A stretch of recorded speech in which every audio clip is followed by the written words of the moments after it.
Love Story Part 1. Hi, ipakilala mo naman niyang kasama mo, bes. Hindi naman ako mga agaw kung jowa mo yan eh. Bes, siya nga pala si Malik. Best friend ko lang.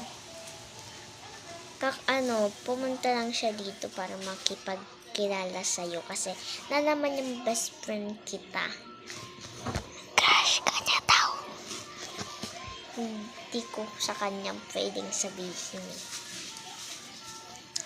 Pero sa'yo ko lang sasabihin, baka magalit siya. Hi, I'm Malik nga pala. Ano po yung pangalan mo? Hi. Gwapo naman nito. I'm Kylie nga pala. So, pwede ba tayong magkaibigan? Oo, bes, hindi ko sasabihin yun sa kanya. Ay, wala yun ha. Oo, bes. Talagang sasabihin ko sa kanya kasi magagalit siya. Oo naman. Kahit di niya sa akin sabihin, okay lang naman sa akin eh. Oo, pwede tayong mag-best friend. Pwede mo din naman ako maging boyfriend. Ay, hindi pala. Namali lang pala ng salita. Uy, ano ka ba? Narinig ko yun.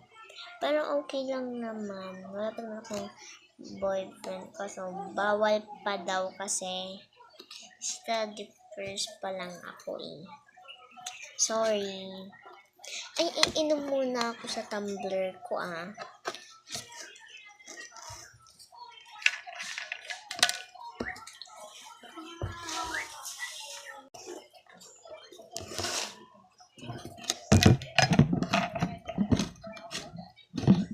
Bes, pakihawak nga. Okay, bes. Tinatawag pala ako ng mama ko. Takbo muna ako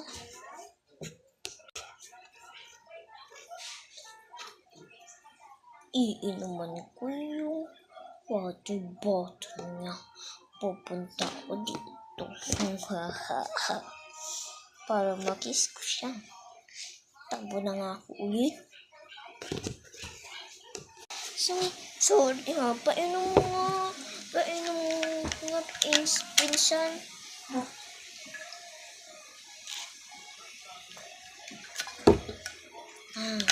Pagod talaga ako dun.